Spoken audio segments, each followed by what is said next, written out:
হবে এরকম কোনো তাড়া থাকবে না। সকালবেলায় ঝাড় দিয়ে গেছে। গুড মর্নিং এভরিওয়ান, সবাই কেমন আছো? আজকে রান্নাবান্না দিয়ে নতুন আরও একটা ব্লগ স্টার্ট করলাম। অনেকটাই লেট হয়ে গেল। আসলে কি বলো তো, আজকে দু নৌকায় পা দিয়ে চলছিলাম। একবার ভাবলাম যে আজকে ব্লগ শুরু করব না, আজকে কোনো ব্লগই তোমাদের দেবো না। আবার ভাবলাম যে না, ব্লগ না দিলে না ভালো লাগে না। তো ওই জন্য ভাবলাম যেটুকু পারবো সেটুকুই শেয়ার করি। ভাত অলরেডি নেমে গেছে, এখানে মাছের ঝোল হচ্ছে, কেটে বেছে ধুয়ে রেডি করে নিয়েছি। আজকে রুই মাছের ঝোল হবে, আর এখানে এই যে অল্প একটু পটল ভাজা করব, আর একটু আলু উচ্ছের তরকারি করব সর্ষে লঙ্কা দিয়ে। আজকে আর পেঁয়াজ কুচি লঙ্কা কুচি দিয়ে করব না। আমার বর সর্ষে লঙ্কা দিয়েও আলু উচ্ছের তরকারি খেতে ভালোবাসে, আবার লঙ্কা পেঁয়াজ দিয়েও আলু উচ্ছের তরকারি খেতেও ভীষণ ভালোবাসে। তবে আমার আবার উচ্ছে ভাজাটা ভালো লাগে, উচ্ছের তরকারি মোটেই ভালো লাগে না। আমার জন্য একটু পটল ভেজে নিচ্ছি। পটল ভাজা খেতে ভীষণ ইচ্ছা করেছে, কিন্তু মাছ খেতে একদমই ইচ্ছা নেই আজকে। যদি মাছের মধ্যে আমার মাথা থাকতো তাহলে মাথা দিয়ে একটু ভাত খাওয়া যায়, কিন্তু ওই মাছ দিয়ে না আমি ভাত খেতে পারবো না। আজকে ইচ্ছা নেই, ইচ্ছা থাকলে আবার ভালো লাগতো, ইচ্ছা না হলে কোনো খাবারই যেন খাওয়া যায় না। তো মাছের ঝোলে দেখো রেডি হয়ে গেছে। আমার বর আর মেয়ে খাবে, আমার জন্য পটল ভাজবো, আর লাস্টে করব আলু দিয়ে উচ্ছে দিয়ে তরকারি। আলু উচ্ছের একটু ঝোল নিয়ে নেব। আমার আবার মানে সর্ষে লঙ্কা বাটা এই সমস্ত কিছু, মানে যে কোনো খাবারই রান্না করি না কেন ওই ঝোলটা খেতে বেশ ভালোই লাগে। ওই জন্য আলু উচ্ছের ঝোল দিয়ে আর পটল ভাজা দিয়ে আজকে আমি ভাতটা কিন্তু খাবো। তোমাদের সাথে কথা বলতে বলতে দেখো রান্না কমপ্লিট হয়ে গেছে। আলু উচ্ছে তরকারি করেছি, একটু ঝোল ঝোল করেছি, মাছের ঝোল, পটল ভাজা, আর একটু চাটনি করেছি, তাও টমেটোর চাটনি। কাঁচা তেঁতুলের চাটনি খেতে ভীষণ ভালো লাগে। আমি ভালোবাসি যেমন, আমার মেয়েও তেমন ভালোবাসে। কিন্তু এখন আর কাঁচা তেঁতুল পাওয়া যায় না, এখন পাকা তেঁতুল। কিন্তু পাকা তেঁতুল ইচ্ছা করলেও খেতে পারবো না, এই জন্য ব্যথা বাড়বে বলে ওই জন্য টমেটোর চাটনিই করলাম। দুধের স্বাদ ঘোলে মেটাই, এই আর কি। ইচ্ছা করেছে তেঁতুলের চাটনি, খেয়ে নিলাম টমেটোর চাটনি। যাই হোক, রান্নাবান্না হয়ে গেছে। রান্নাবান্না সেরে ঘর দুয়ার গুছিয়ে একটু ঝাড় দিয়ে নিচ্ছি। এবারে স্নান করব, স্নান সেরে দেখা হচ্ছে। আজকে তাড়াতাড়ি স্নানটা করে নিলাম, 12টা 40 মতো বাজে। রান্নাবান্না সেরে আর বসে থাকিনি, রান্নাবান্না সেরে অল্প একটু ভাত খেয়েছি। মাছের ঝোল তো একদমই ভালো লাগছে না, চাটনি দিয়ে একটু ভাত খেয়েছি। ভাত খেয়ে ওষুধ খেয়ে ঘরটা একটু ঝাড় দিয়ে নিলাম।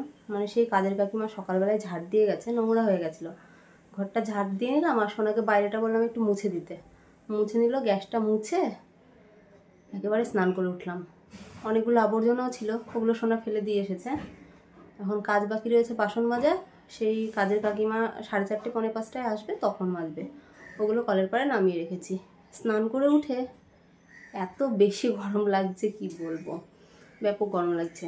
এখন একটু এসিটা অন করব। আর মানে সকাল থেকে উঠেই দেখছি রোদ, কিন্তু এখন আবার মেঘলা মেঘলা ওয়েদার। কতগুলো জামা কাপড় ছেড়ে রাখা ছিল, ছেড়ে রাখা বলতে সকালের বাসি নাইটি, বরের একটা প্যান্ট, ওই 2-4টে জিনিস ছিল, ওগুলোই মেশিনে দিয়েছিলাম। হাতে কাচা তো এখন সম্ভব নয়, হাতে কাচবো না, ওই জন্য ওগুলো মেশিনেই দেওয়া হয়েছিল। মেরে দিলাম, দেখো মনে হয় না শুকাবে, বৃষ্টি চলে আসবে। দেখা যাক। যেমন ঘুমকে গরম লাগছে তেমন আবার রোদটাও নেই, রোদটা থাকলে এতটাও গরম লাগে না। আর স্নান করে উঠে যেন একটু বেশিই গরম লাগে। দেখি বর কখন খেতে আসে, ও সেই 1টা 1:30 ছাড়া মনে হয় না আসবে। তবু একবার ফোন করব, ফোন করে বলবো 1 গ্লাস দই নিয়ে আসতে। তা নাহলে কী দিয়ে ভাত খাবো, খিদে পেলেও থাকতে পারি না, আর খেতেও পারি না ঠিক করে, এমন তো একটা প্রবলেম। তো যাই হোক, চলো এখন একটু রেস্ট করি। সেই সকালে উঠেছি, সকালে বলতে উঠেছি তখন কটা বাজবে, ওই 7:10-15। কালকে সারা রাত না ঘুম নেই সেইভাবে, মানে এত ব্যথা বেড়েছে, এপাশ ওপাশ হতেই পারছি না, প্রচণ্ড ব্যথা বেড়েছে, যার জন্য না ঘুম হয়নি কালকে রাতে ঠিকঠাক। ওই জন্যই স্নানটা সেরে নিলাম। কালকে কি হয়েছিল বলো তো, গতকালকে সেই একটুখানি রান্না বান্না করে শুয়ে গেছিলাম, আর উঠে স্নান করতে ইচ্ছা করছিল না, আলসেমি লাগছিল। ওই জন্য আজকে ভাবলাম যে না, আজকে একেবারে স্নান করেই নিই। যদি ঘুম পেয়ে যাই ঘুমিয়ে থাকবো, কোনো মানে তাড়া থাকবে না যে আমাকে স্নান করতে হবে, এরকম কোনো তাড়া থাকবে না। ওই জন্যই স্নানটা সেরে নিয়েছি। যাই হোক, চলো পরে আসছি। মেয়ে স্নান টান করে ওর বান্ধবীর সাথে গেল একটু। বললাম দুপুরবেলা করে যাস না, কিন্তু কথা শুনলো না, বললো এক্ষুনি চলে আসবে। ও আসুক, ততক্ষণ আমি একটুখানি এসিটা অন করি, যে যখন আসবে আসুক। কী করবো আমরা, না গরম আর ভালো লাগছে না।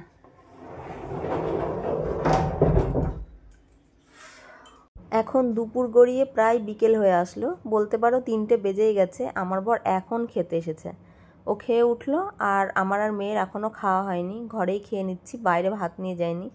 যা গরম পড়েছে, এসির নিচে বসে শান্তি করে দুটো ভাত খেয়ে নিই। আর খেতে এখন অনেক সময় লাগে, এমনিতেও আমার খেতে সময় লাগে, মানে হুটোপাটা করে না আমি খেতে পারি না। কিন্তু খাওয়ার দিক থেকে আমার বর হেভি ফাস্ট, ও যে কত তাড়াতাড়ি খেয়ে নেয়। তুমি যা দিয়েই মানে খেতে দাও না কেন, যে কোনো খাবার, সে ডাল হোক বা মাংস হোক, তাই দিয়েই ও কিন্তু তাড়াতাড়ি খেয়ে উঠে যাবে। মেয়েকে মাছ দিয়ে মাখিয়ে দিয়েছি, ও খাচ্ছে। আর আমি একটু আলু উচ্ছের ঝোল নিয়েছি, দিয়ে ওটা খেলাম, আর একটু চাটনি দিয়ে খাবো, লাস্টে খাবো দই দিয়ে। দুপুরের খাওয়া দাওয়া কমপ্লিট করেই এই দেখো লেবু নিয়ে বসে গেছি, যেগুলো আমার বর কেটে দিয়ে গেছে। আর একটু তরমুজ ছিল ফ্রিজের মধ্যে, তরমুজটা ভালোই লাগছে ঠান্ডা ঠান্ডা বলে, তবে মিষ্টি হলে আর একটু ভালো লাগতো। মিষ্টি না, মানে প্যাংসা টাইপের। দেখতে কত সুন্দর তরমুজটা, কিন্তু খেতে না অতটাও ভালো নাই। তবে ফ্রিজের মধ্যে রাখা আছে, ঠান্ডা ঠান্ডা, গরমের সময় ঠান্ডা ঠান্ডা খেতে তো বেশ ভালোই লাগে। তবে ঠান্ডাও লেগে যায়, ঠান্ডা লেগে গেলে কিছু করার নেই, ভালো যখন লাগছে খেয়ে নিই। ভাত খেয়ে তেমন পেট ভরেনি, ওই যে বললাম না আলু উচ্ছের তরকারি মানে ঝোলটা নিয়েছি, আলু উচ্ছে নিইনি, আলু তো একদম ভালোবাসি না, আর ওই উচ্ছে খুব তেতো লাগে গো। সন্ধ্যাবেলা এখন একটু মুড়ি নিয়েছি, শুধু তেল নিয়েছি, আর সাথে নিয়েছি এরকম কাঁচা লঙ্কা। এটা এখন খাবো, প্রচণ্ড খিদে পেয়েছে। আর সোনা একটু দুধ খেলো। ম্যাগিটা নিয়েছিস, কখন খাবি? হ্যাঁ, ম্যাগি খেতে ভালো লাগে। ম্যাগি খেতে ভালো লাগে। তাহলে নিয়ে আসলি যে তুমি খাবো বলে? আমার জন্য।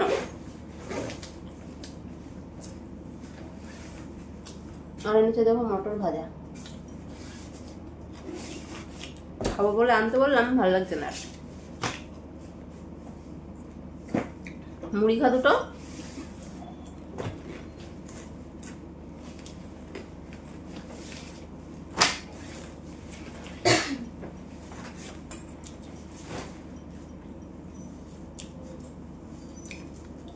রাতে দুটো ভাতও বসাতে হবে, অল্প একটু ভাত আছে, অল্প বসাতে হবে। আর এত গরম পড়েছে কি বলবো, ঘুমটে গরম পড়েছে।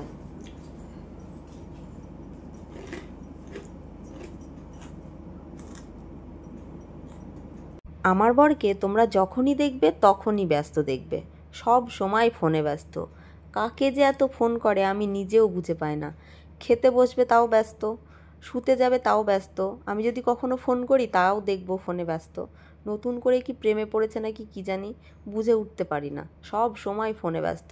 বললেই বলবে আমার অনেক কাজের ফোন থাকে, তাদের সাথেই কথা বলতে হয়। তো বিরিয়ানি এনেছে, মানে 2-4 দিন আগে থেকেই মেয়ে বলছিল বিরিয়ানি খাবো, তো আনা হয়ে উঠছিল না। ফাইনালি আজকে বিরিয়ানি এনেছে, মেয়েকে দিয়েছে আর নিজে নিয়েছে, আমাকে বলছিল খাওয়ার জন্য, তবে আমার কোনো রুচি নেই বিরিয়ানির প্রতি, বুঝেছো, ওই জন্য আমি আর বিরিয়ানিটা খাইনি।